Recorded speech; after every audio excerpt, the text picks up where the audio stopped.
I Take History Through My Coffee podcast, episode 54, From Fairs to Finance, the Evolution of Global Trade. The exchange is the meeting place of bankers, merchants and businessmen, exchange currency dealers and bankers' agents, brokers, and other persons. Samuel Ricard, Le Nouveau Négociant, or the New Businessman, 1681.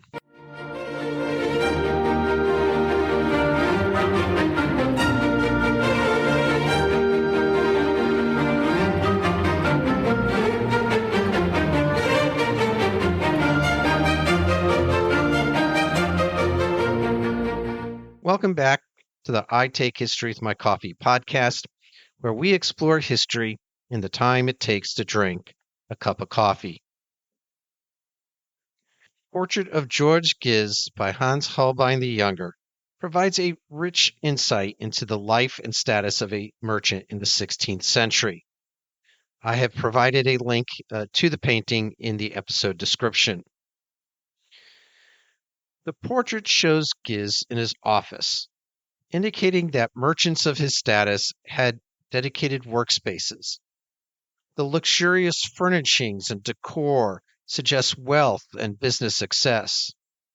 Guise is dressed in high-quality, fashionable clothing of the period, including a fur-lined coat. This demonstrates his wealth and adherence to contemporary styles. The painting depicts numerous items related to a merchant's daily activities, writing implements such as quills and ink, accounting books and ledgers, scales for weighing coins or goods, letters and seals, indicating correspondence with business partners.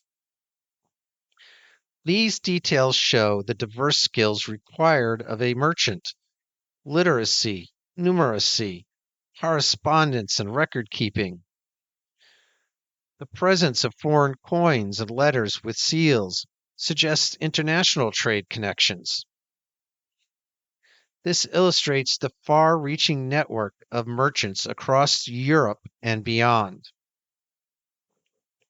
The overall composition, placing Guise at the center of a world of commerce, emphasizes the central role of merchants in the economy, as they were the driving force behind the growth of trade and the development of global economies.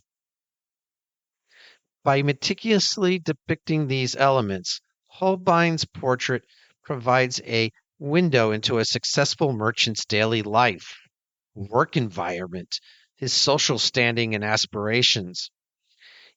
It illustrates the merchant's complex role in society, balancing commercial acumen with cultural sophistication. It shows how they position themselves as a crucial and respected part of the social fabric. George Guise, who lived from 1497 to 1562, was a wealthy Hanseatic merchant from Danzig, which is modern-day Gdansk in Poland. He worked at the steel yard in London. The London Steel Yard, or Stahlhof, was a medieval trading post and economic hub established by the Hanseatic League. Located on the north bank of the Thames, near what is now Cannon Street, it was named after the large weighing beam, or steel yard, used to measure goods. The steel yard served as a major center for trade between England and the German Hanseatic cities, facilitating the exchange of goods like wool, cloth, and fish for Baltic and North Sea products such as timber, wax, and furs. The Hanseatic merchants who operated out of the steel yard enjoyed various privileges granted by the English crown, including tax exemptions and self-governance. The enclave had warehouses, offices, and residences, functioning as a small, fortified community. The London Steel Yard was a key point of international commerce during the Middle Ages, representing the strength of Hanseatic influence in Northern European trade networks. The study of global economic systems has long fascinated historians and economists alike. One of the most influential frameworks for understanding these complex systems is the world systems theory, developed by sociologist Immanuel Wallerstein. This theory provides a lens through which we can examine the intricate web of economic relationships that have shaped our world over centuries. The evolution of global trade, from the bustling medieval fairs to the complex capitalist systems of today, has profoundly influenced the structure of world economies and the balance of power between regions. Wallerstein's world systems theory, developed in the 1970s, offers a comprehensive framework for understanding global economic relationships.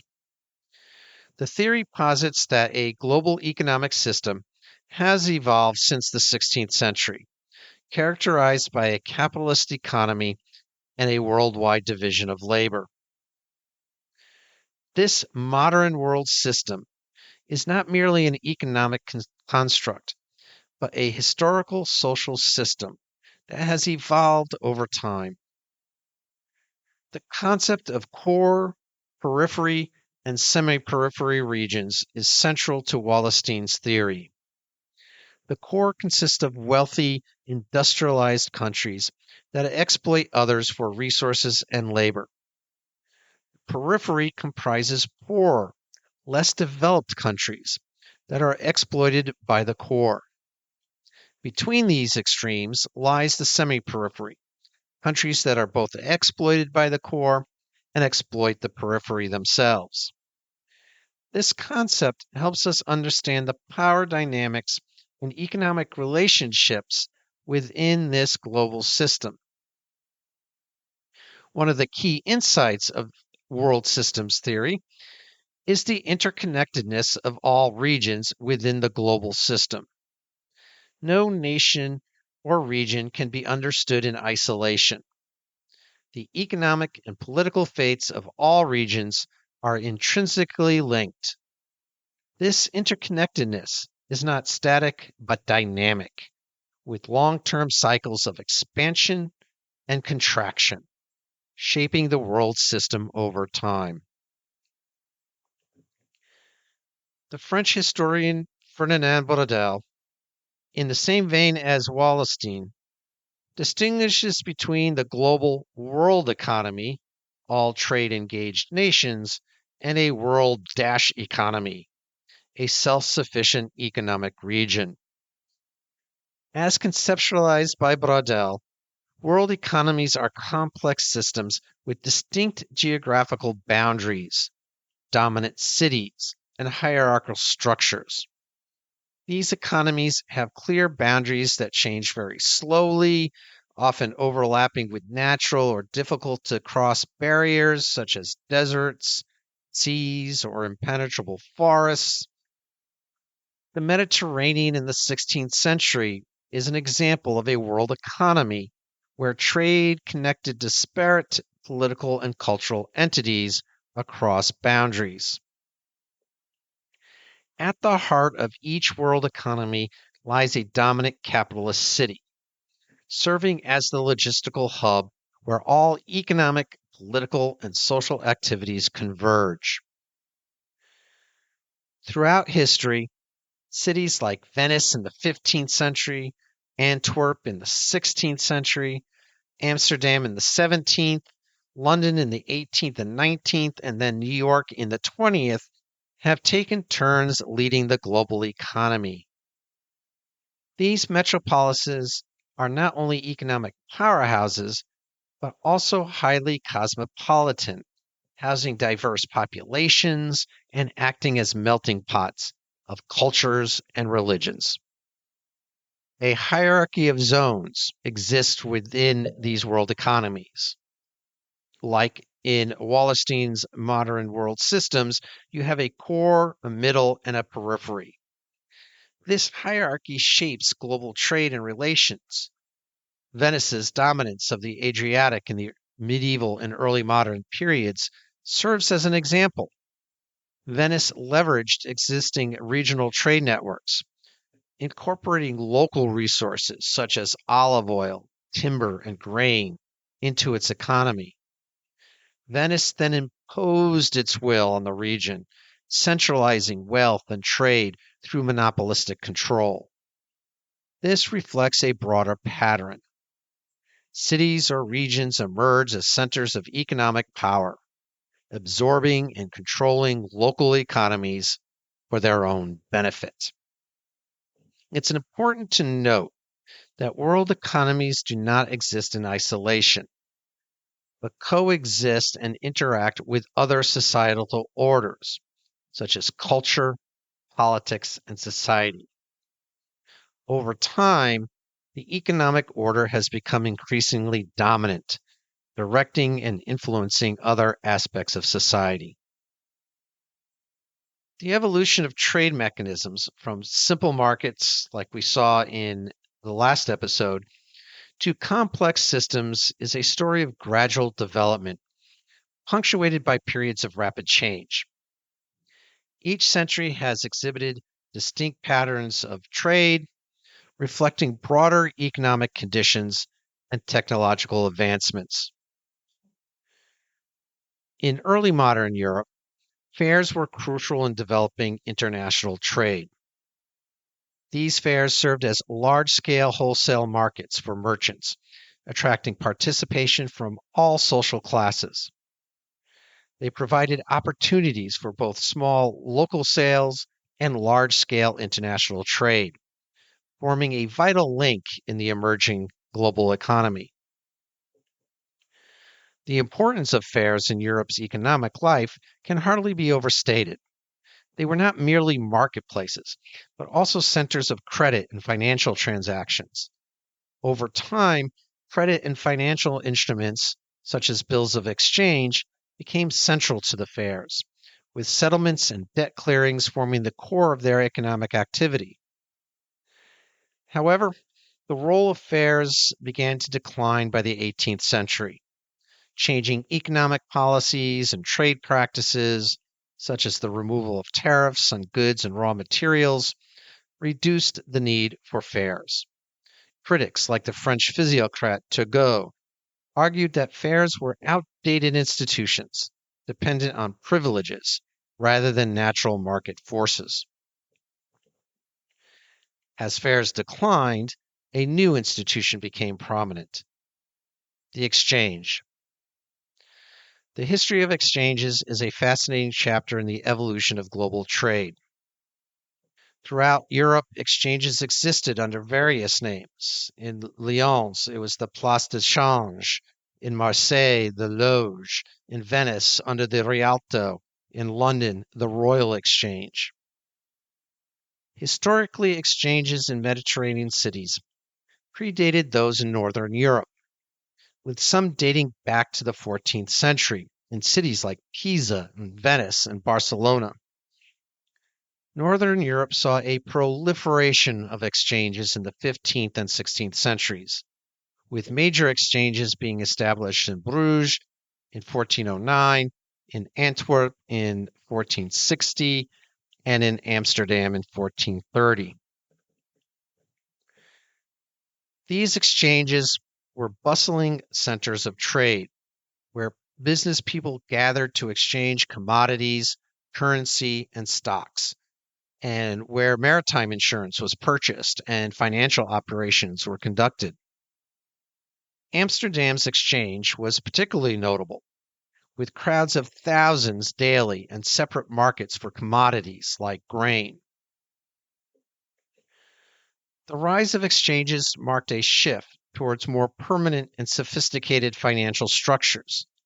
Unlike fairs, which were periodic events, exchanges operated continuously, providing a constant marketplace for trade and finance. This shift symbolized the transition from medieval economic structures to modern capitalism. Concurrent with this rise of exchanges was the development of warehousing systems. As urban populations grew and consumption patterns changed, trade began to expand beyond the periodic nature of fairs. Warehousing allowed for a more stable, continuous supply of goods, making the periodic nature of fairs less necessary.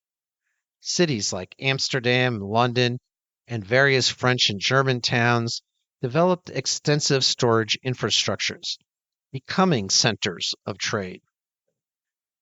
In all, the 15th century saw a slow recovery from prior economic challenges, this recovery driven by markets and fairs. By the 16th century, fairs peaked, facilitating international monetary exchange, but later faltered. In the 17th century, local trade in commodities led recovery, shifting focus from high-level monetary systems to more grassroots infrastructures like shops. The 18th century witnessed a split between traditional market structures and newer financial mechanisms like banks and warehouses. Between the 11th and 13th centuries, Europe experienced the emergence of its first world economy, a period that shaped the continent's historical trajectory far earlier than the commonly referenced Renaissance of the 15th century. This period saw the rise of city-states, which played a crucial role in this early European world economy by serving as both the hubs and beneficiaries of extensive trade networks. Europe's urban centers became focal points for economic and political activities during this time. Cities were pivotal in expanding trade zones and fostering proto-capitalism, driven by advancements in agriculture, trade, and craft industries. This era also witnessed significant geographical expansion, including the colonization of the northern seas, the reconquest of Mediterranean territories from Islamic and Byzantine control, and the clearing of uninhabited lands in Europe. The period marked a transition from a predominantly agrarian economy to a market-driven one, with towns growing in importance as centers of commerce and industry. Improved agricultural techniques, increased trade, and increased manufacturing within urban areas supported this development. Two distinct economic poles emerged during this period: Europe's northern and southern regions. The north, characterized by its rapid development and industrial growth, contrasted with the south's established trading prowess. This bipolarity shaped Europe's economic and political landscape, leading to a dynamic interaction between the two regions. The eventual rise of northern cities like Amsterdam in the 16th century marked a shift in economic dominance from the Mediterranean to the north, setting the stage for Europe's future economic patterns. The development of northern European economy, particularly in the Low Countries, provides a fascinating counterpoint to the Mediterranean trade networks. Mainly built from scratch, with many major cities emerging in the early Middle Ages, this region saw significant growth despite initial setbacks, such as the Norse invasions. But by the mid-11th century, the area experienced population growth, prosperous agricultural estates, and a thriving textile industry. Bruges emerged as a significant trade center by 1200. Benefiting from its inclusion in the Flemish fair circuit, trade with England and Scotland for wool, connections with Normandy and Bordeaux, and the arrival of Hanseatic ships. Several key developments marked Bruges' rise to prominence. The city expanded its harbor capabilities to accommodate larger ships, establishing itself as a crucial link between northern and southern Europe. The arrival of Mediterranean traders, particularly the Genoese in 1277 and the Venetians in 1314, brought new goods, capital, and commercial techniques to Bruges. Perhaps more significantly, Bruges established a sophisticated money market with the creation of its bourse in 1409. This development foreshadowed the city's future role as a financial center and marked an important step in the evolution of European financial institutions. However, despite its importance, Bruges played a somewhat passive role in trade. Most ships belonged to foreign owners, and locals acted mainly as intermediaries. This limitation would eventually contribute to Bruges' decline and the rise of a more active trading center like Antwerp. The rise of Antwerp as a dominant global trade center in the 15th and 16th centuries marked a significant shift in the European economic landscape. Unlike its predecessor, Antwerp's ascendance was largely shaped by external factors rather than internal developments. Antwerp's growth can be divided into three main phases. In the early 1500s, the arrival of Portuguese spice trade revolutionized Antwerp's market, particularly with pepper, which Venice had previously controlled. This new influx of goods, combined with German merchants bringing copper and silver, bolstered Antwerp's economic position. The second phase, from the late 1530s to the 1550s, saw Spanish silver from the Americas contributing to Antwerp's expansion, supporting its trade networks and economic growth. Finally, after the Treaty of Cato Cambriensis in 1559, Antwerp experienced significant industrial development, although this period also saw its challenges. Antwerp's success was not merely due to its strategic location.